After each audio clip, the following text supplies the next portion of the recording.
e vamos convidar agora para falar sobre o cenário das eleições deste ano o deputado federal Alexandre Leite, do partido União por São Paulo. Muito boa noite, deputado. Obrigado pela gentileza da entrevista. Boa noite, boa noite, Fabiana. Prazer estar aqui, obrigado pela oportunidade. Deputado, vamos falar de Simone Tebet e dessa movimentação, da criação dessa união desses partidos. É a terceira via tentando se organizar, o que chamam de terceira via, para tentar evitar essa polarização entre Lula e Bolsonaro, mesmo sabendo que as pesquisas mostram que Simone ainda não tem fôlego. O senhor acredita que com essa união vai ser possível ter mais tempo de TV e apresentar a pessoa dela para o Brasil inteiro? Porque Simone, o senhor me corrija se eu estiver equivocado, o Brasil começou a perceber muito o trabalho da Simone em função da participação dela na CPI da pandemia. E isso é uma coisa que você às vezes é conhecido no seu estado, mas para o Brasil inteiro fica difícil, né, você se apresentar. Então, é a criação deste movimento que vai trazer talvez um oxigênio para a campanha da Simone? Olha, o eleitor brasileiro ele costuma decidir muito próximo das eleições, né? Assim que inicia o horário eleitoral e os debates na TV, se começa a discutir quem podem ser os candidatos a enfrentar essa polarização política que nós temos. A União Brasil se desvinculou desse projeto chamado Terceira Via e criou sua própria via, né? A terceira via vai se consagrar a partir do momento em que ela vier a se tornar viável na disputa, né, mediante essa polarização. Então, Luciano Bivar é o pré-candidato do União Brasil, e assim que o Luciano alça voo próprio pela União Brasil e sai dessa tratativa de tentar construir essa terceira via, ela acaba se desmanchando um pouco, né? Contavam muito com fundo eleitoral e com tempo de TV do União Brasil, e agora tentam, de alguma forma, juntar ali suas maiores forças políticas e apresentar uma opção para o Brasil. A terceira via vai ser aquela que conseguir pontuar mais próximo da eleição. A Simone teve, claro, como senadora, o destaque dela, mas ainda não é conhecida nacionalmente. O Luciano Bivar também não é conhecido nacionalmente. As coisas vão ser colocadas agora, muita água tem para passar debaixo da ponte. Eu acredito que a gente só vai conseguir ter uma noção maior desse cenário mais à frente, assim que as coisas se concretizarem após as convenções partidárias, e aí sim nós vamos ter uma realidade um pouco mais factível desse cenário. Até então, tudo é muito suposto. Bom, o senhor aqui de São Paulo, né, nós falávamos ainda há pouco sobre a decisão do Tribunal Regional Eleitoral do Estado de São Paulo, em função do domicílio eleitoral do Sérgio Moro, né, impedindo ele de vir como candidato. E eu até conversava aqui com a Fabi e com o nosso repórter, falando que é muito injusto você ter uma pessoa que é de um estado e que conhece os problemas desse estado concorrer com uma pessoa que por algum motivo abriu uma janela de oportunidade dentro daquele estado, mas não pertence àquele estado, não conhece os problemas. Então, eu gostaria que o senhor, da sua análise a respeito desse domicílio eleitoral e a decisão do Tribunal Regional Eleitoral do Estado de São Paulo em relação ao caso Sérgio Moro. Olha, como paulista, né, não como dirigente partidário e não como deputado, como paulista, fica claro que a classe política, acho que os próprios brasileiros enxergam o estado de São Paulo como um grande curral eleitoral, né? São 33 milhões de eleitores, qualquer 5 minutos de fama na TV ou na rede social, as pessoas pensam em se candidatar em São Paulo porque qualquer coisa é muito impossível, se torna uma eleição de uma pessoa que teve esses 5 minutos de fama. Então, como paulista, né, a gente se sente muito lesado, né, por esse tipo de pensamento ou conduta. Aqui, se falando em Sérgio Moro, existia uma tentativa da gente construir um projeto para ele alternativo ao nacional, qual seja a de ser um deputado federal mais votado do Brasil. Isso traria uma grandiosidade, né, uma saída grandiosa para ele e ajudaria a União Brasil a eleger mais 5 deputados no estado de São Paulo, o que torna o partido ainda maior. Essa decisão tomada pelo Tribunal Regional Eleitoral, ela justa, né? Enfim, não sei, o juiz Sérgio Moro quis seguir o caminho dele lá no Paraná, então acredito que tenha se conformado e tenha, creio eu, achado justa a decisão, abriu mão do recurso, então acho que agora ele tem que tomar cuidado com as próximas decisões políticas dele. Ele tomou muitas decisões políticas ruins, que têm repercussão ruim, que visam a diminuir a imagem dele, que tem prejuízo para a carreira política dele. Ele tem que começar a acertar nas decisões. Espero que agora a conduta aqui em São Paulo foi tentou se forçar ou costurar por cima algum tipo de candidatura ao Senado, mas o Sérgio Moro tem que entender que, assim como os paulistas querem que os paulistas disputem a eleição, os diretórios estaduais querem discutir as chapas com os candidatos. Então, acho que, retornando ao Paraná, eu espero que ele possa ter uma conversa com os dirigentes do União Brasil do Paraná e que lá ele possa costurar a sua própria candidatura, seja ao Senado, seja candidato a deputado federal, aquilo que melhor lhe convir, né? Acredito que uma candidatura a governo de estado seja um erro ao projeto que ele propõe para o Brasil, projeto de defesa dos brasileiros, de combate à corrupção, e etc. Essas bandeiras dele ficariam traídas, acredito eu,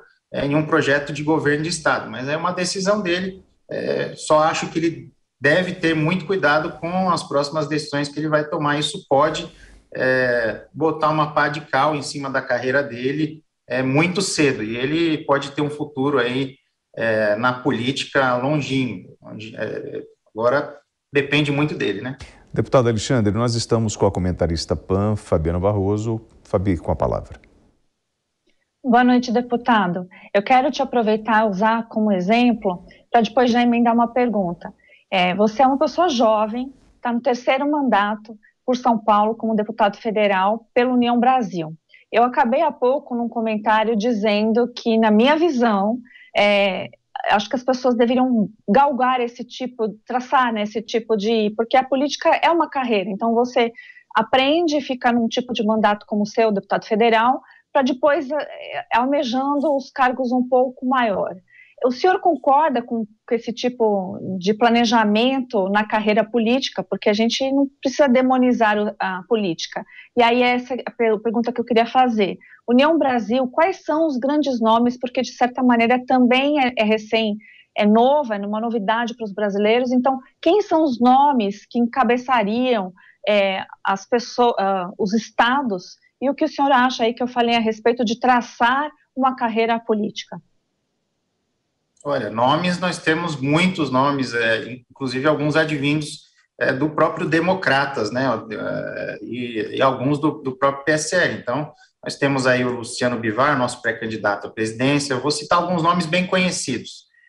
ACM Neto, Ronaldo Caiado, Luiz Henrique Mandetta, Mendonça Filho, o Sérgio Moro, Fernando Bezerra, né? Então, nós temos aí ministros da saúde, ex-ministro da saúde, ex-ministro da educação, ministros de Minas e Energia, ex-ministro da Justiça. Então, é um partido que tem muitos quadros em todo o Brasil, né? Creio eu que sim, a gente tem que ter, se não for de família política, onde o berço é a própria escola da política, como eu já... No meu primeiro mandato, disputei a deputado federal, né? Meu irmão já é deputado estadual, meu pai é vereador por 7 mandatos, presidente da Câmara, e também acumulo o cargo de vice-prefeito com o falecimento do sempre prefeito Bruno Covas. Então, já tenho uma história na política, ainda assim, construí ao longo dos anos, aprendendo a arte de fazer política dentro do Congresso Nacional. Acho que todo o político que quer galgar um cargo majoritário, né, acredito eu que deva passar pela experiência do legislativo, seja ele no âmbito que for. A experiência de construir, de fazer suas próprias costuras políticas, ela é única, né? Isso eu posso citar também esse caso do Sérgio Moro, que está bem em tela. O Sérgio Moro ainda não conseguiu desenvolver essa capacidade de fazer as suas próprias construções políticas.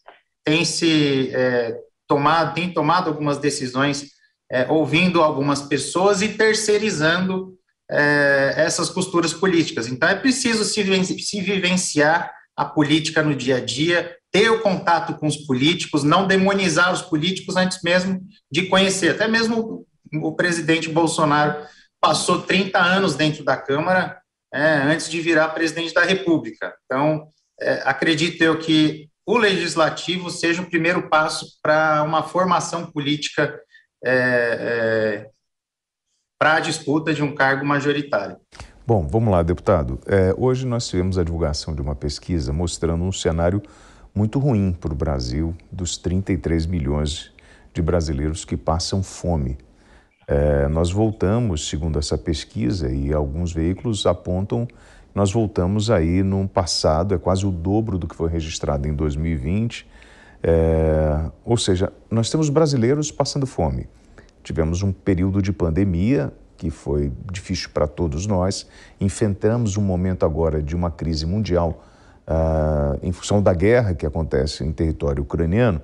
E eu queria saber do senhor, o que o senhor fez para a gente minimizar esses problemas do brasileiro, ou qual é a sua ideia como deputado, quando o senhor, por exemplo, recebe uma notícia dessa, que existem 33 milhões de pessoas passando fome no nosso país. Então, o senhor, como deputado, e com as emendas parlamentares que o senhor tem, eu vi que parte das suas emendas o senhor investiu em infraestrutura, não é isso? Sim, boa parte delas em infraestrutura, em saúde. A gente atende tudo aquilo que os municípios reivindicam, né? Cada município tem uma peculiaridade no estado de São Paulo e cada vereador e cada prefeito faz um pedido de acordo com a necessidade. Às vezes uma ambulância, um aparelho de ultrassonografia que está 30 anos atrasados, uma estrada de terra que leva o desenvolvimento. A gente tem trabalhado muito com o programa de vicinais em São Paulo e pavimentação dessas vicinais para levar o desenvolvimento, o escoamento agrícola das regiões para as grandes rodovias e a interligações de municípios, sem falar que em Brasília que nós votamos também a proposta para diminuir o ICMS, fazer uma compensação do ICMS, não só dos combustíveis, mas dos alimentos, dos produtos, para que o nosso real, na verdade, a gente precisa de uma política econômica de valorização do real, de revalorização do real. Nosso dinheiro a gente não compra mais hoje o que comprava com os mesmos R$100 de antigamente, né? O carrinho hoje, com R$100 volta vazio.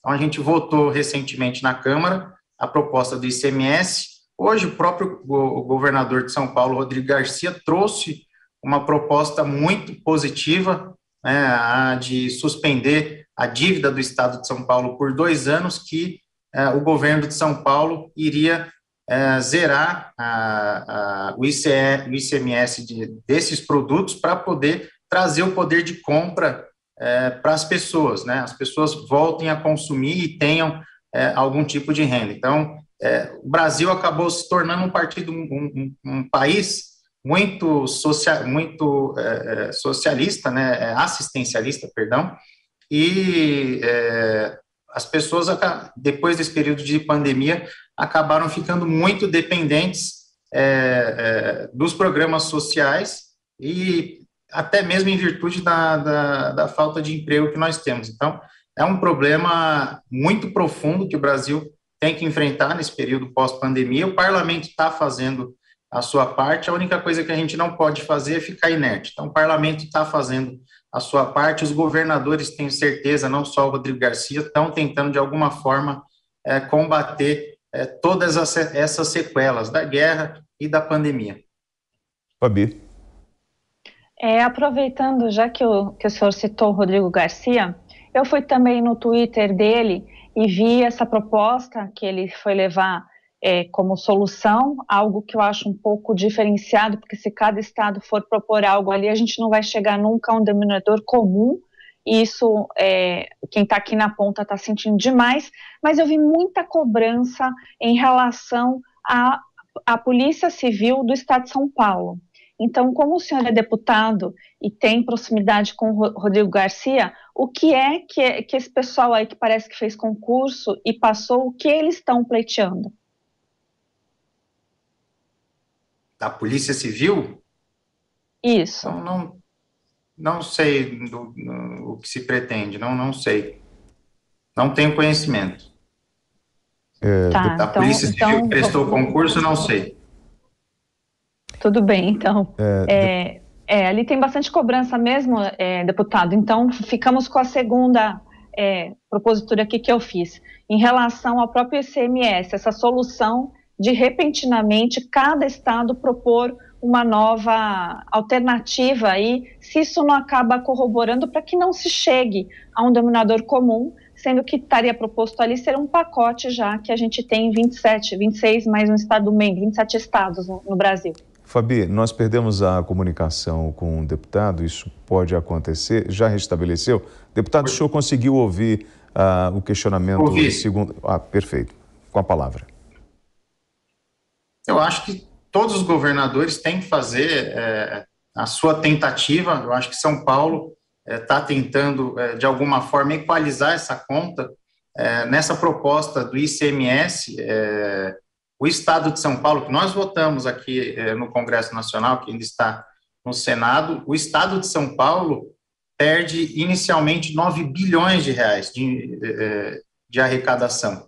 Então, o Estado de São Paulo tem que, de alguma forma, tentar equalizar essa conta, né? Pelo menos trazendo uma sugestão que não precise da análise de uma PEC para ser implementado. Então, o governador Rodrigo Garcia fez a parte dele, não tive notícias de que outros governadores também tenham feito. Acho que cada um apresenta aquilo que pode servir para o seu estado e que pode resolver a situação imediatamente. É imediatamente que nós temos o problema para resolver. Bom, o nome Bivar para o Brasil, o senhor acredita que emplaca? Eu espero que sim, espero que os brasileiros possam conhecer o Luciano Bivar, espero que no horário eleitoral e na campanha política ele possa trazer essa nova esperança aos brasileiros de que não é necessário escolher pelo que está aí, nem é necessário ter esse desejo em voltar ao que era. A gente pode ter um Brasil diferente, a gente pode resgatar a confiança na política brasileira com uma via que não seja radical, com uma via que dialogue com os dois lados, com uma via que traga de volta a esperança do brasileiro na economia, que traga de volta boas propostas para a política, que não seja por meio de discussões, agressões ou insinuações às nossas instituições. O Luciano Bivar, ele disse o seguinte: Sérgio Moro tem tudo para ser uma pessoa muito importante no quadro político brasileiro. Hoje houve uma mudança no domicílio eleitoral, isso ele falando ontem, dele, mas nós não desistimos dele. Ele afirma esse compromisso com o Moro. O senhor que é próximo, quem é o Luciano Bivar? Qual é a visão que os companheiros, as pessoas do mesmo partido têm desse homem? Qual é a imagem que os senhores pretendem divulgar para o Brasil? Em primeiro lugar, ele é um lorde. Se existe uma pessoa educada no Congresso Nacional, se chama Luciano Bivar. É uma pessoa de extrema inteligência, uma pessoa muito competente, é um escritor, um poeta, é uma pessoa muito carismática, e isso que nós enxergamos nele, uma pessoa muito companheira, um bom ouvinte, enfim, é uma pessoa que dialoga muito, que consegue concentrar as ideias em um só projeto. Então, acho que ele, dentro do partido, ele tem uma boa entrada em todas as ramificações políticas, né? Democratas e PSL tinham várias vertentes, algumas mais bolsonaristas, outras ali tendiam para o Dória, outras até para o Ciro. Então, nesse cenário político, o Bivar consegue ter uma boa entrada em todas essas ramificações políticas, justamente por ter essa capacidade de diálogo e de penetração política nesses meios políticos, né, nesse centro político. Fabi, vou trazer uma fala dele, eu gostaria da sua análise, do Luciano Bivar. É hora de os liberais e os democratas saberem como reagir.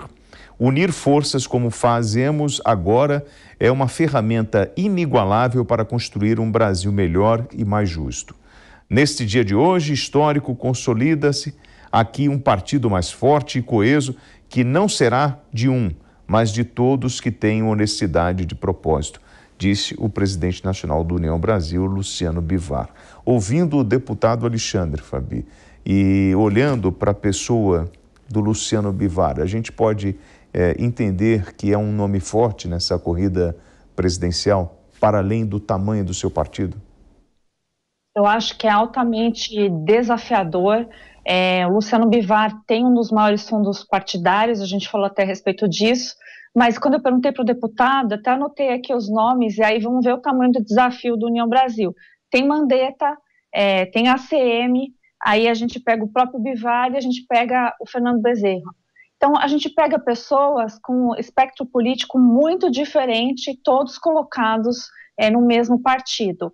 E aí eu acho interessante, quando a gente fala para políticos, né, sobre direita, esquerda e centro, a maioria dos políticos não querem se colocar nesses rótulos, mas esses rótulos, eles são políticos e faz parte da política você ter uma certa tendência para a direita, para a esquerda ou para o centro. E ainda temos extremos aí. Então, eu acho que é um desafio do Bivar dele pegar esses nomes todos, por exemplo, ACM e Moro, na minha cabeça, que são duas vertentes completamente diferentes do que pensam a respeito do Brasil e das suas proposituras. Então, é desafiador, e quando eu vejo o deputado aqui também falando, né, que eu sei que ele é bem próximo ao governador de São Paulo, Rodrigo Garcia, a gente também vê a dificuldade do que é governar São Paulo, já deixado pelo Dória, e as proposituras reais de que vai ter que ser trazido aí por esses partidos. Então, quando se fala, vamos colocar todo mundo aqui sobre o mesmo guarda-chuva, mas esse guarda-chuva não tem as mesmas ideias das pessoas que estão pertencendo ali. Então, é provável que tenha um racha, como aconteceu o PSDB, acho que é o maior exemplo recente disso. Muita briga interna acabou deixando o PSDB bem fragilizado.